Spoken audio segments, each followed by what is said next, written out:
KTN 오늘의 주요 뉴스입니다. 미국은 매년 10월 둘째 월요일을 콜럼버스 데이로 지정해 연방 공휴일로 기념하고 있는 가운데 콜럼버스에 대한 평가가 엇갈리면서 원주민의 날로 바꿔야 한다는 주장이 늘고 있습니다. 러시아가 우크라이나 수도를 포함한 총 12개 주요 도시에 미사일 공격을 동시에 감행했습니다. 11월 중간선거가 한 달도 채 남지 않은 가운데 지역 선거관리위원회는 직원들을 보호하기 위한 각종 대책 마련에 나섰습니다. 제30대 미 동남부 한인회 연합회는 출범식을 통해 회장단과 임원진을 공개하고 임원 인선의 주요 사항으로 1.5세의 전면 등장을 꼽았습니다. 이상 오늘의 주요 소식 잠시 후 전해드립니다. 미국은 매년 10월 둘째 월요일을 콜럼버스 데이로 지정해 연방 공휴일로 기념하고 있습니다. 이탈리아 출신 탐험가 크리스토퍼 콜럼버스가 1492년 10월 12일 대서양을 건너 아메리카 대륙에 도착한 것을 기념한 것입니다. 그런데 콜럼버스의 미주 대륙 발견에 대한 평가가 엇갈리면서 콜럼버스 데이를 원주민의 날로 바꿔야 한다는 주장이 늘고 있습니다. 미주 대륙을 발견한 탐험가 크리스토퍼 콜럼버스를 영웅으로 보는 시각이 있는 반면 콜럼버스의 대륙 발견 후 대륙에 먼저 살고 있던 원주민에 대한 학살 등이 시작됐다는 부정평가로 나뉘고 있는 것입니다. 조 바이든 대통령은 지난해 콜럼버스 데이를 원주민의 날로 선포한 바 있습니다.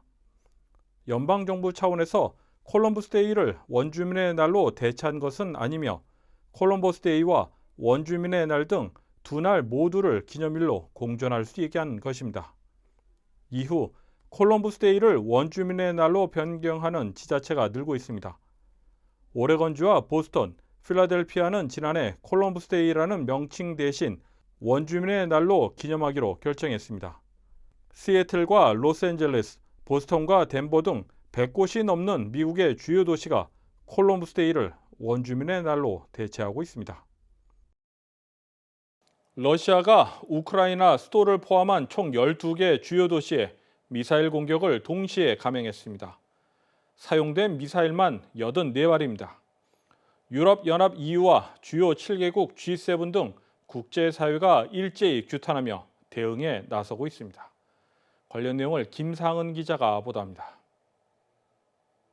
러시아가 현지 시각 10일 우크라이나 수도 키이우를 비롯한 우크라이나 내 12개의 주요 도시에 미사일 공격을 감행했습니다. 우크라이나 합동참모본부는 같은 날 러시아군이 10일 오전 6시 20분부터 오전 11시 15분까지 우크라이나 전역에 미사일을 84발 발사했다고 밝혔습니다. 블라디미르 푸틴 러시아 대통령은 이번 우크라이나 주요 도시 공습이 지난 8일 크림대교 폭발 사건에 대한 보복이라고 밝혔습니다. 그러면서 크림대교와 같은 우크라이나의 테러 공격 시도가 계속된다면 앞으로 보복 공격을 확대하겠다고 경고하기도 했습니다. 러시아 본토와 크림반도를 잇는 크림대교는 지난 8일 트럭 폭탄에 의해 일부 구간이 붕괴됐습니다. 러시아 측은 이 사건이 우크라이나 특수기관이 저지른 테러라고 규정하고 이들을 직접 패망시키겠다고 보복을 예고한 바 있습니다. 러시아의 무차별적인 폭격에 국제사회도 일제히 규탄하고 나섰습니다. 유럽연합 EU는 같은 날 러시아의 행위가 21세기에 있을 수 없는 만행이라고 규탄하고 우크라이나에 대한 지속적인 지원을 약속했습니다. 주제프 보렐 유럽연합 외교안보정책 고위 대표는 트위터를 통해 유럽연합으로부터 우크라이나에 추가적인 군사 지원이 진행 중이라고 밝혔습니다. 주요 7개국 G7도 오는 11일 볼로디미르 젤렌스키 우크라이나 대통령과 함께 화상 긴급 회의가 진행될 예정입니다. 이날 젤렌스키 우크라이나 대통령은 러시아의 테러 공격에 대한 연설을 할 것으로 보입니다. 한편 우크라이나 국방부는 이번 미사일 공격으로 최소 8명이 사망하고 20여 명이 부상당했다고 밝혔습니다. KTN 뉴스 김상은입니다. 미국이 중국에 대한 반도체 분야 수출 통제를 강화한 가운데 중국에서는 미국의 무기에 사용되는 중국산 히토류의 대미 수출을 통제해야 한다는 주장이 제기됐습니다. 공산당 기관지인 인민일보 계열의 글로벌 타임스는 미국 방산업체 로키드 마틴의 F-35 스텔스 전투기가 부품에 중국산 원료가 사용됐다는 이유로 납품이 중단됐다 제기된 사례를 거론하며 이같이 주장했습니다. 글로벌 타임스는 미군은 중국산 히토류 제품에 대한 의존도를 드러냈다며 중국은 국가 안보를 위한 이러한 전략적 물자의 수출을 제한하는 것을 선택할 수 있다는 것이 분석가들의 견해라고 소개했습니다. 11월 중간선거가 한 달도 채 남지 않았습니다. 도널드 트럼프 전 대통령의 2020년 대선 패배 이후 각종 협박에 시달려온 지역선거관리위원회는 직원들을 보호하기 위한 각종 대책을 마련하고 나섰습니다. 자세한 내용을 김상은 기자가 보도합니다. 11월 중간선거가 다가오면서 30여 곳의 선거관리사무소는 안전 대책을 강화하고 있습니다. 선거관리위원회 직원들을 보호하기 위해서입니다. 애리조나주의 일부 도시에선 투표장에 방탄유리를 설치하고 벨을 눌러야 입장할 수 있도록 조치를 취했고, 콜로라도주는 투표장 외부에 4명의 보안 요원을 추가로 배치했습니다. 그 외에 미국 내 지역 선관위 30곳을 조사한 결과 15곳이 사무실에 비상 버튼을 설치하거나 추가로 보안 요원을 고용했습니다. 선거관리위원회는 투표와 관련해 더욱 신속하게 위험에 대응하기 위해 지역 법 집행기관과 더욱 긴밀하게 협력하고 있다고 밝혔습니다. 이번 조치는 지난 2020년 대선 이후 트럼프 전 대통령 지지층 사이에서 선관위원 직원들을 상대로 협박이 증가했기 때문입니다. 법무부는 실제로 지난 대선 이후 선거 담당 직원들이 1000여 개가 넘는 협박성 문자를 받았으며 이 가운데 100개 이상이 기소가 가능한 사안이라고 판단했습니다. 이에 따라 법무부는 지난 2021년 선거 위협 전담팀을 발족해 연방 지원을 촉구하고 있습니다. KTN 뉴스 김상은입니다. 한덕수 국무총리는 칠레, 우크라이나, 아르헨티나 순방길에 텍사스주 휴스턴을 경유하면서 휴스턴 동포 간담회를 가졌습니다. 한 총리는 동포 지상사 대표 초청 만찬에 참석해 정부가 복수 국적 허용 연령을 낮추는 것을 검토하고 있다고 말한 뒤 좋은 결과가 나오리라고 생각한다고 밝혔습니다. 현행 국적법은 65세 이상 재외 동포에 한해 국내에서 외국 국적 불행사 서약을 전제로 복수 국적 취득을 허용하고 있습니다. 한편 한덕수 총리는 오는 15일 애틀랜타에서도 동포 간담회를 가질 예정입니다. 다음은 한인사회 소식입니다. 제30대 미 동남부 한인회 연합회 출범식이 지난 8일 1818 클럽에서 열렸습니다. 홍승원 연합회장은 이날 출범식에서 회장단과 임원진을 소개했습니다. 홍 회장은 이번 임원진 인선의 주요 사항으로 1.5세의 전면 등장을 꼽았습니다. 이번 30대 인선의 코어는 1.5세 전면 등장입니다. 한인사회 60년 발전을 실감할 수 있는 대목입니다. 한인사회에서 그동안 차세대 육성을 그동안 내쳐왔고 노력했던 결과이기도 하며 새로운 것은 이 분들이 이제 그저 돕는 위치에 있는 것이 아니고 우리 한인사회를 업그레이드해서 이끄는 역할을 해야 한다는 것입니다. 미 동남부 한인연합회 홍승원 회장은 인사말을 통해 제30대 주요 추진 사항으로 업그레이드와 시너지 그리고 임팩트라고 다시 한번 소개한 뒤 구체적인 내용은 취임식 때 밝히겠다고 덧붙였습니다. 취임식은 오는 11월 19일 애틀랜타 한인회관에서 열릴 예정입니다.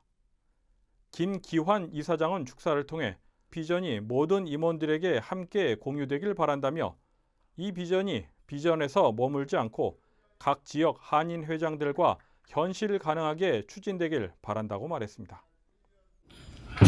젊은 회장단과 생각이나 행동도 젊은이답게 행동감 있게 파악을 하기를 바랍니다. 홍승원 연합회장님의 비전이 회장단과 집행부의 모든 임원들이 함께 공유가 되길 바라면서 모든 일들이 임원들과 한뜻으로 뭉쳐 진행되길 바랍니다.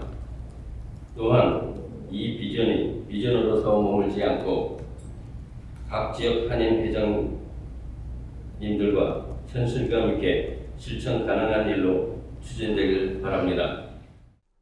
그동안 연합회 내부에서 수차례 거론되어 왔던 의사결정 과정과 소통 문제를 언급한 것으로 풀이됩니다.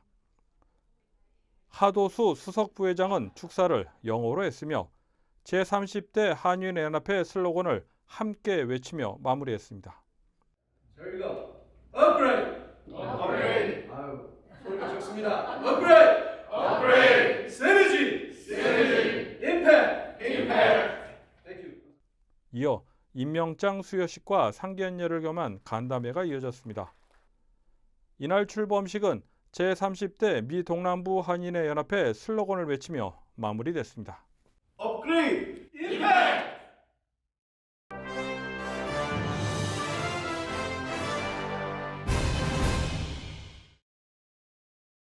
오하이오주의 한 남성이 애플의 아이폰 14 프로를 들고 놀이기구를 탔다가 911에 수십 차례 자동으로 전화가 걸렸습니다. 애플의 신제품 아이폰 14 시리즈는 충돌 감지 기능이 새로 탑재돼 있습니다. 이 기능은 급격한 감속이나 급정지를 인식해 사고로 생각하고 SOS 요청을 합니다. 이 때문에 사고가 없어도 롤러코스터와 같은 놀이기구나 오토바이를 타다 전화기를 떨어뜨려도 911과 긴급 전화번호로 SOS 요청 문자가 발송됩니다. 이 기능은 실제로 자동차 사고 등 몇몇 사고에서 큰 도움을 주기도 합니다. 하지만 오작동 문제를 두고 개선점이 필요하다는 목소리도 일고 있습니다. 벤 버냉키 전 연준 의장 등 미국 경제학자 3인이 10일 올해의 노벨 경제학상 공동수상자로 뽑혔습니다. 스웨덴 과학원은 은행 및 금융위기 연구 업적을 높이사 버냉키 전 의장과 더글러스 다이이몬드 시카고대 교수, 그리고 필립 디브빅 워싱턴대 교수 등 3명을 올해의 노벨 경제학상 수상자로 선정했다고 발표했습니다. 일본의 무비자 여행이 11일부터 가능해집니다. 이에 따라 한국인은 비자가 없이도 관광이나 친족 방문, 단기 비즈니스 등의 목적으로 최대 90일간 일본에 머무를 수 있게 됐습니다. 단 일본 입국 시에는 WHO가 인정한 코로나19 백신을 3차례 접종했다는 증명서를 소지해야 하며 만약 백신 접종 기록이 없을 경우 출발 72시간 이내 PCR 검사 음성 증명서가 필요합니다. 한편 일본 정부는 코로나19 확산으로 지난 2020년 3월 중단했던 한국, 미국 등 68개 지역 국가에 대한 비자 면제 조치를 2년 7개월 만에 재개한다고 밝힌 바 있습니다. KTN 뉴스를 모두 마칩니다. 시청해주신 여러분 고맙습니다.